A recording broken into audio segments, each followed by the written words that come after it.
नई ऊर्जा दे रही है। 2026 की शुरुआत में ही ये शुभ उत्सव बहुत प्रेरणादायी है और मेरे लिए भी सौभाग्य है कि 2026 का मेरा ये पहला सार्वजनिक कार्यक्रम है जो भगवान बुद्ध के चरणों से शुरू हो रहा है। मेरी कामना है भगवान बुद्ध के आशीर्वाद से 2026 दुनिया के लिए शांति, समृद्धि और सद्भाव का नया दौर लेकर के आए। साथियों, जिस स्थान पर ये प्रदर्शनी लगी है वो भी अपने आप में विशेष है। किला राय पिथौरा का ये स्थान भारत के गौरवशाली इतिहास की यश भूमि है।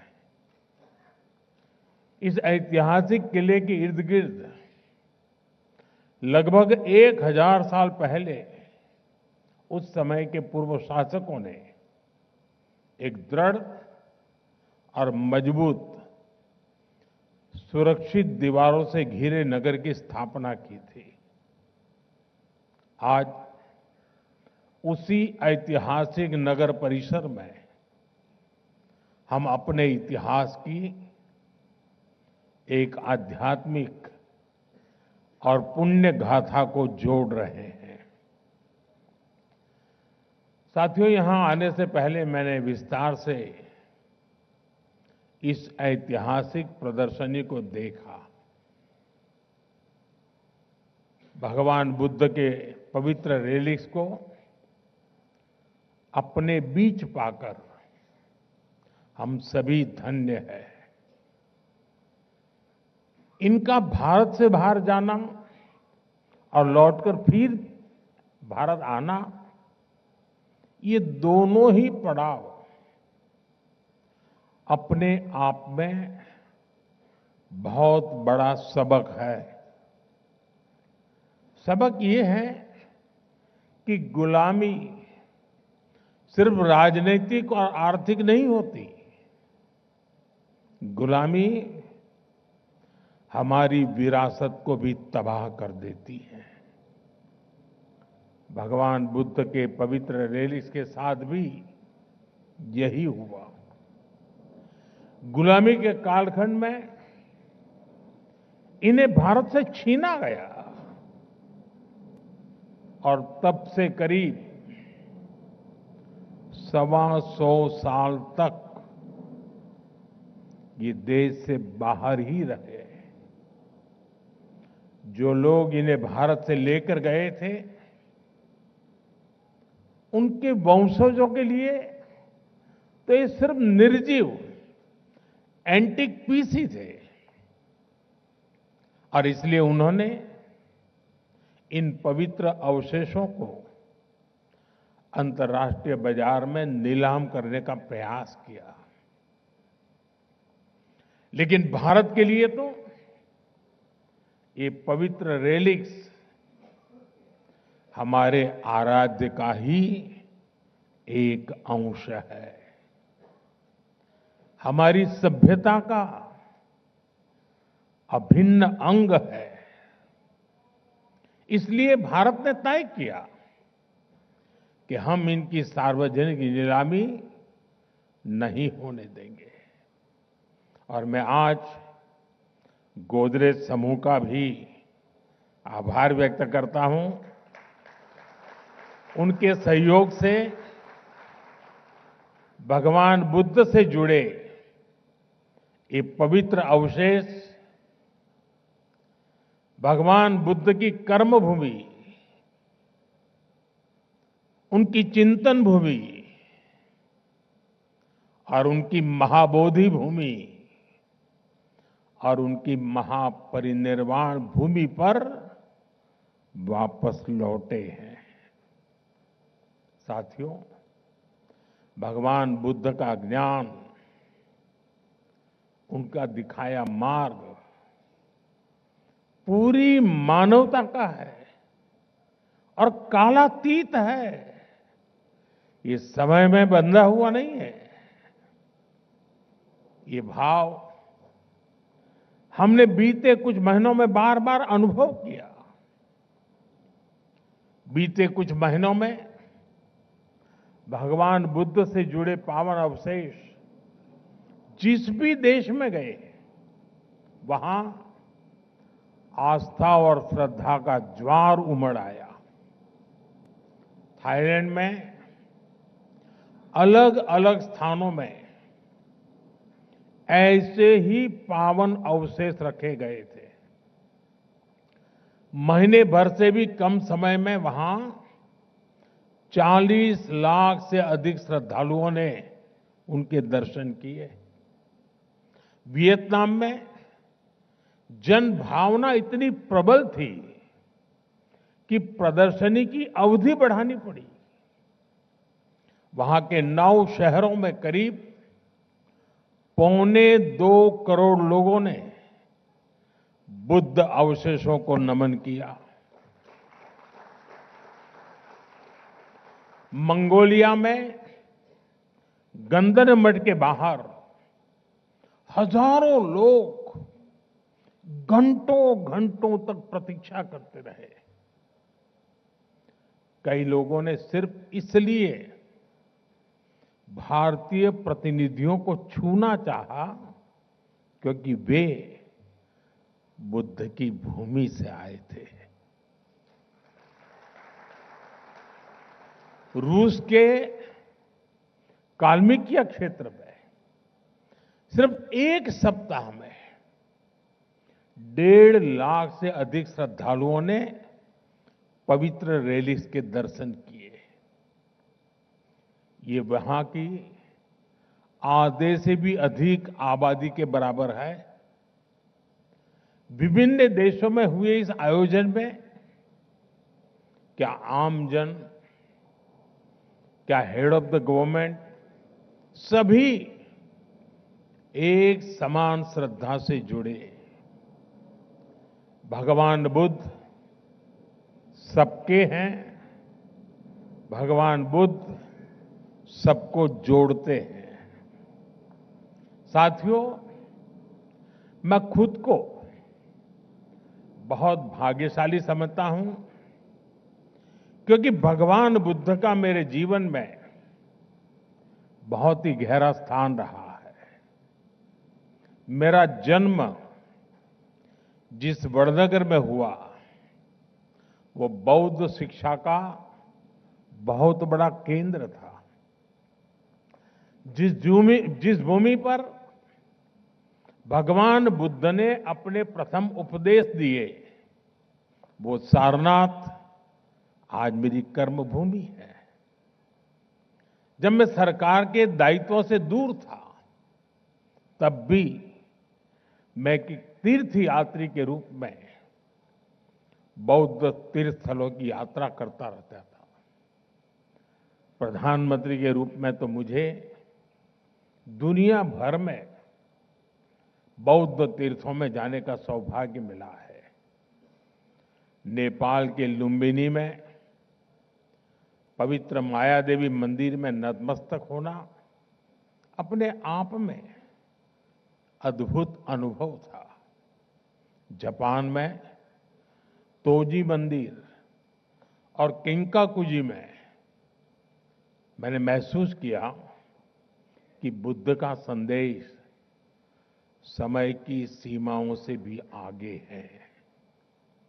मैं चीन में शियान की बिग वाइल्ड गुंजा पैगोडा में वहां भी गया, जहां से बौद्ध ग्रंथ पूरे एशिया में पहुंचे।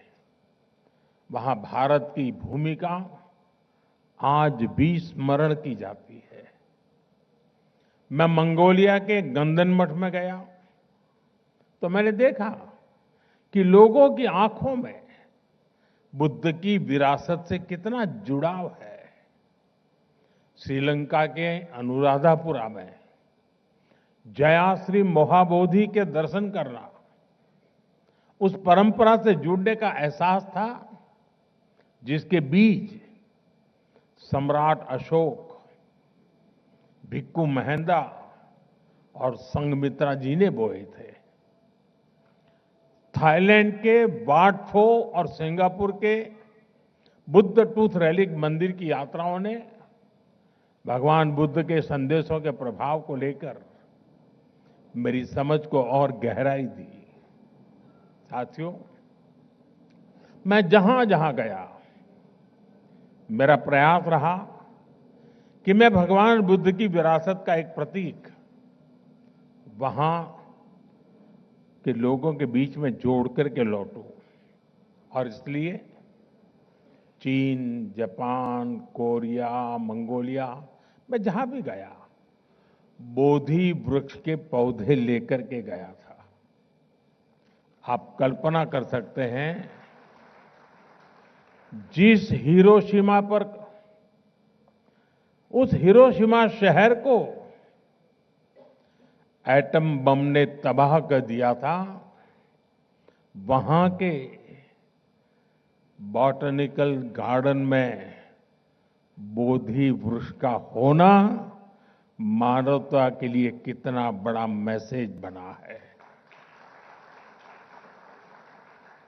साथियों, भगवान बुद्ध की हमारी ये साझा विरासत इस बात का भी प्रमाण है कि भारत सिर्फ पॉलिटिक्स, डिप्लोमेसी और इकोनॉमी से ही नहीं जुड़ता, बल्कि हमारा जुड़ाव कहीं गहरा है। हम मन और संवेदनाओं से जुड़े हैं। हम आस्था और अध्यात्म से भी कनेक्टेड हैं। साथियों, भारत केवल भगवान बुद्ध के पावन अवशेषों का संरक्षक नहीं है, बल्कि उनकी परंपरा का जीवंत वाहक भी है। पिपरवा, वैशाली, देवनी मोरी और नागार्जुन कोंडा जैसे प्राप्त भगवान बुद्ध से जुड़े अवशेष बुद्ध के संदेश की जीवित उपस्थिति है। भारत ने इन अवशेषों को साइंस और अध्यात्म हर रूप में संभाला है, सहेजा है। साथियों, भारत का ये भी निरंतर प्रयास रहा है कि दुनिया में बौद्ध विरासत से जुड़े भी स्थान हो, जो भी स्थान हो, उनके विकास के लिए हम यथासंभव योगदान दे सकें। जब नेपाल में आए भीषण भूकंप ने प्राचीन स्तूपों को नुकसान पहुंचाया, तो भारत ने उसके पुनर्निर्माण में सहयोग दिया। म्यांमार के बागान में आए भूकंप के बाद हमने 11 से अधिक पगोड़ाओं का संरक्षण किया। ऐसे अनेक उदाहरण हैं। भारत में भी बौद्ध परंपरा से जुड़े स्थानों और अवशेषों की खोज और उनके संरक्षण का काम निरंतर चल रहा है। जैसा मैंने आपको पहले कहा, मेरा जन्मस्थान गुजरात का वडनगर बौद्ध परंपरा का एक बहुत बड़ा केंद्र रहा है। मैं जब गुजरात का मुख्यमंत्री था, तब वहां बौद्ध परंपरा से जुड़े हजारों अवशेष मिले थे। आज हमारी सरकार इनके संरक्षण पर भी बल दे रही है और आज की पीढ़ी को इनसे जोड़ भी रही है। वहां एक शानदार एक्सपीरियंशियल म्यूजियम भी बनाया गया है, जो करीब 2500 वर्ष के इतिहास का अनुभव देता है।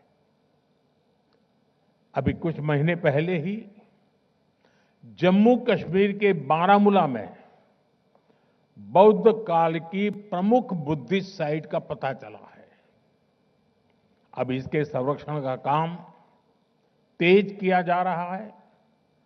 साथियों, पिछले 10-11 वर्षों में भारत ने बौद्ध स्थलों को आधुनिकता से जोड़ने का भी प्रयास किया है। बोध गया में कन्वेंशन सेंटर और मेडिटेशन व एक्सपीरियंस सेंटर बनाया गया है। सारनाथ में धमेक स्तूप पर लाइट एंड साउंड शो और बुद्ध थीम पार्क का निर्माण किया गया है। श्रावस्ती, कपिलवस्तु और कुशीनगर में आधुनिक सुविधाओं का निर्माण किया गया है। तेलंगाना के नालगोंडा में एक डिजिटल एक्सपीरियंस सेंटर बनाया गया है। सांची, नागार्जुन सागर, अमरावती, इन सभी जगहों पर तीर्थयात्रियों के लिए नई सुविधाएं विकसित की गई हैं। आज देश में एक बौद्ध सर्किट बनाया जा रहा है ताकि भारत के सभी बौद्ध तीर्थ स्थलों की आपस में बेहतर कनेक्टिविटी हो और दुनिया भर के तीर्थयात्रियों को आस्था और आध्यात्म का एक बेहतरीन अनुभव मिल सके। साथियों, हमारा प्रयास है कि बौद्ध विरासत सहज रूप से आने वाली पीढ़ियों तक पहुंचे। वैश्विक बौद्ध शिखर सम्मेलन, वैशाख और आषाढ़ पूर्णिमा जैसे अंतर्राष्ट्रीय आयोजन के पीछे यही सोच है। आप सभी जानते हैं कि भगवान बुद्ध के अभिधम, उनकी वाणी, उनकी शिक्षाएं मूल रूप से पाली भाषा में है। हमारा प्रयास है कि पाली भाषा सामान्य जन तक पहुंचे। इसके लिए पाली को क्लासिकल लैंग्वेज का दर्जा दिया गया है। इससे धम्म को, उसके मूल भाव को समझ